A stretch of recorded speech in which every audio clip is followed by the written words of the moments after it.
आप सबका स्वागत है फिर से एक नए वीडियो में। तो इस वीडियो में हम बात करने वाले हैं 11वीं क्लास के समाज जो आपका यहाँ पे समाजशास्त्र का पेपर होने वाला है 22 तारीख को। तो उसका पूरा का पूरा पेपर हम यहाँ पे लेके आ गए हैं जो आपके लिए बहुत ही इंपॉर्टेंट होने वाला है।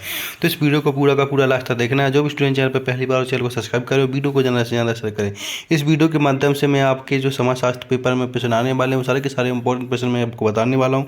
तो वीडियो को पूरा का पूरा लास्ट तक देखते रहना। अगर चैनल पर पहले हो चैनल को सब्सक्राइब कर लेना है।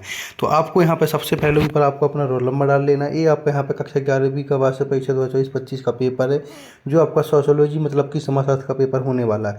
इसके अंदर टोटल 23 प्रश्न पूछे जाने वाले, 3 घंटे का आपको समय मिलने वाला और टोटल आपका 80 नंबर का पेपर होने वाला। तो पूरे के पूरे 80 नंबर आपके इसी वीडियो के माध्यम से आने वाले। वीडियो को पूरा का पूरा देख लेना है। एग्जाम देने से पहले 1 से 2 बार इस वीडियो को जरूर देखें जिससे आपको सारे के सारे प्रश्न अच्छे से याद हो जाए। और इन सब के प्रश्नों के आंसर भी आपको वीडियो के लास्ट में बताने वाला हूँ कि कहाँ पे इन सब के आंसर मिलेगा, पीडीएफ भी कहाँ पे मिलेगा, सारी की सारी जानकारी आपको वीडियो के लास्ट में देने वाला। बस वीडियो को पूरा का पूरा देखते रहना है। चैनल पहली बार चैनल को आप पूरा का पूरा सब्सक्राइब कर लेना है। अब हम बात कर लेते हैं यहाँ पर पहले प्रश्न की कि इसमें पहला प्रश्न क्या पूछेगा उसकी बात कर लेते हैं। तो यहाँ पे आप देख सकते हैं कि पहला प्रश्न पूछा गया जिसके अंदर पूछा है कि निम्नलिखित विकल्पों में से सही विकल्प का चयन कीजिए। जो टोटल आपके 6 नंबर के होने वाले हैं और टोटल आपके यहाँ पर 6 प्रश्न पूछे गए। तो सारे के सारे प्रश्नों के आंसर मैं आपको देने वाला। बस वीडियो में आपको बना रहना, वीडियो को पूरा का पूरा लगता देखते रहना। तो इसमें जो सबसे पहला प्रश्न पूछा गया है आपसे उसको देख लीजिएगा। पहला प्रश्न पूछा गया कि द सोशल ऑर्डर पुस्तक के लेखक का नाम लिखिए। द सोशल पुस्तक के लेखक का क्या नाम है? तो यहाँ पे आ जाएगा रॉबर्ट बिस्टीर। तो ऑप्शन डी लगा देना पहले का। इसके बाद दूसरा पूछा गया है कि निम्नलिखित में से कौन एक सामाजिक समूह की विशेषता है? सामाजिक समूह की विशेषता क्या है? तो कुछ लोगों के बीच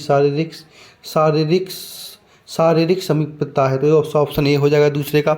इसके बाद प्रश्न नंबर तीसरा पूछा गया, तीसरे की बात कर लेते हैं। प्रश्न नंबर तीसरे पूछा गया कि वह कौन सी संस्था है जो बच्चों के जन्म को वैधता प्रदान करते हुए उसे समाज में समुचित प्रतिष्ठिति दिलाती है? तो इसका ऑप्शन हो जाएगा ये धर्म। तो ऑप्शन तीसरे का भी धर्म हो जाएगा यहाँ पर। प्रश्न नंबर 4 पूछा गया, 4 की बात कर लेते हैं। प्रश्न नंबर 4 में पूछा गया कि धर्म, कला, ज्ञान और नैतिकता में होने वाले परिवर्तन को क्या कहा जाता है? तो प्रश्न नंबर 4 का आंसर हो जाएगा सामाजिक परिवर्तन हो जाएगा। तो इस तरह से आपको यहाँ पे कट के करते रहना है। सारे के सारे आंसर मैं बताने वाला हूँ। प्रश्न नंबर 5 की बात कर ले। प्रश्न नंबर 5 में पूछा है कि भारत में 50 लाख से अधिक आबादी वाले नगर को क्या कहा जाता है? तो उसको महानगर कहा जाता है। ठीक है, प्रश्न नंबर 5 का। प्रश्न नंबर 6 की बात कर ले। प्रश्न नंबर 6 में पूछा है कि निम्नलिखित में से कौन औपचारिक मानदंड का उदाहरण है? औपचारिक मानदंड का उदाहरण कौन सा है? तो यहाँ पे आ जाएगी आपकी प्रथा। तो इस तरह से आपके पूरे के पूरे सही विकल्प क्वेश्चन हो जाते हैं। इनको आपको अच्छे से यहाँ पे याद कर लेना है। अब हम बात कर लेते हैं प्रश्न नंबर दूसरे की। प्रश्न नंबर दूसरे में क्या पूछा गया उसकी बात कर लेते हैं।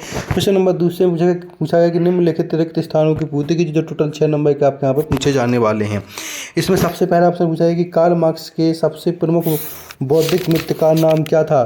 तो आपको यहाँ पे लिख देना है फ्रेडरिक। क्या लिख देना है? Frederick angels. ठीक है, फ्रेडरिक लिख देना पहले में।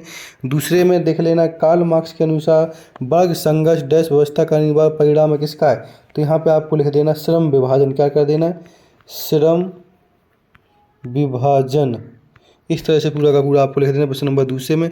प्रश्न नंबर तीसरे की बात जिसमें पूछा गया जी.एस. घुरे भारत के डैश विश्वविद्यालय में समाजशास्त्र विभाग के अध्यक्ष रहे। किस में रहे? कहाँ पर रहे? तो आपका यहाँ तीसरे में आ जाएगा बम्बई। तीसरे में आपको यहाँ मुंबई लिख देना। ठीक है, प्रश्न नंबर 4 की बात कर लेते। प्रश्न नंबर 4 में पूछा है कि एक अध्यापक के रूप में डीपी मुखर्जी का सबसे डैश अधिक समय विश्वविद्यालय में व्यतीत हुआ। किसमें हुआ? लखनऊ। तो चौथे में आपको यहाँ पर लखनऊ लिख देना। ठीक है, इस तरह से। इसके बाद प्रश्न नंबर हम नेक्स्ट की बात कर लेते हैं। प्रश्न नंबर 5वें की।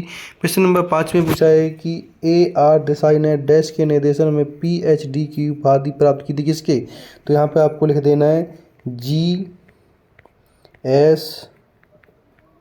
घुरे के नेतृत्व में उन्होंने PhD की उपाधि ली थी। प्रश्न नंबर 6 की बात कर लेने से पूछा गया सांस्कृतिक विलंबना का सिद्धांत डैश ने प्रस्तुत किया है। तो यहाँ पे लिख देना आपको आग बने ने। किसने? आग बने ने किया। तो यहाँ पर 6 में आ जाएगा आग बन। इस तरह से आपके रिक्त स्थान पूरे के पूरे होते हैं। अब हम बात कर लेते हैं प्रश्न नंबर तीसरे की। प्रश्न नंबर तीसरे में पूछा है कि निम्नलिखित जोड़ियों को मिलाकर लिखिए। जो टोटल 6 नंबर की आपकी यहाँ पे होने वाली हैं। तो पहली जोड़ी किससे मिलने वाली वो यहाँ पर देख लीजिए। तो पहला पूछा है कि समाजशास्त्र की अध्ययन वस्तु क्या है? तो यहाँ पर आ जाएगी सामाजिक प्रक्रिया। इसके बाद दूसरा पूछा है कि अप्रत्यक्ष सहयोग। तो ये आ जाएगा श्रम विभाजन। तीसरा है सदस्यता समूह या संदर्भ समूह। तो इसका हो जाएगा आपका यहाँ पे मिलट हो जाएगा। इसके बाद माता पुत्र का क्या हो जाएगा, माता पुत्र का आपको यहाँ पे मिला देना है जो आपका यहाँ पे होने वाला है। माता पिता का आपका यहाँ पे कह देना प्राथमिक नातेदारी कह देना है। इसके बाद आत्मा का चेतन सिद्धांत, ये आपको यहाँ पे कर लेना है लंबरोसो से। इसके बाद अपराधी जन्मजात होते हैं कैसे, मीड़। तो इस तरह से आपको पूरी की पूरी मैचिंग मिला लेनी जो आपके पेपर के लिए एकदम बहुत ही इंपॉर्टेंट होने वाली है। तो सारी की सारी मैचिंग को आपको यहाँ पे ध्यान से मिला लेना है। अब हम बात कर लेते हैं प्रश्न नंबर 4 की। प्रश्न नंबर 4 में क्या पूछेगा उसकी बात कर लेते हैं।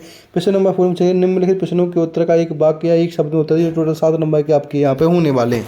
तो बस वीडियो को देखते रहना, चैनल पर पहले चैनल को पूरा का पूरा सब्सक्राइब कर लेना है। अब हम बात कर लेते हैं पहले उसने पूछा है कि M.N. श्रीनिवास ने सबसे पहले भारत के किस विश्वविद्यालय में समाजशास्त्र के प्रोफेसर पद पर कार्य किया था। तो आपको यहाँ पर लिख देना है सयाजी राव। क्या लिख देना है, सयाजी राव लिख देना आपको यहाँ पे। तो इसको आपको इस तरह से लिख लेना पहले में। दूसरा पूछेगा कि D.P. मुखर्जी ने भारत में विकास की संभावना को ध्यान में रखते हुए किस विषय को विकसित करने पर बल दिया है, मौलिक कर्तव्य को। किसको, मौलिक कर्तव्य। तो यहाँ पे आपको मौलिक कर्तव्य लिख देना है दूसरे में। प्रश्न नंबर 30 पूछा है कि वेबर का जन्म किस देश में हुआ था। तो आपको तीसरे में लिख देना जर्मनी में। कहाँ पे हुआ था, जर्मनी में हुआ था। प्रश्न नंबर 4 की बात कर लेते हैं। प्रश्न नंबर 4 में पूछा गया कि जिस नगर की आबादी 10 लाख से अधिक होती है उससे किस तरह का नगर कहा जाता है। तो उसको विशाल नगर क्या कहा जाता है, तो विशाल नगर आपको यहाँ पर लिख देना है, विशाल नगर। ठीक है। प्रश्न नंबर 4 में 5 में पूछा है कि आर्गवन ने संस्कृति के किन 2 प्रमुख रूपों की विवेचना की है, भौतिक और आभीति की। किसकी, भौतिक और आभीति लिख देना आपको यहाँ पर प्रश्न नंबर 5 में। तो इस तरह से प्रश्न नंबर 5 पूरा होता है।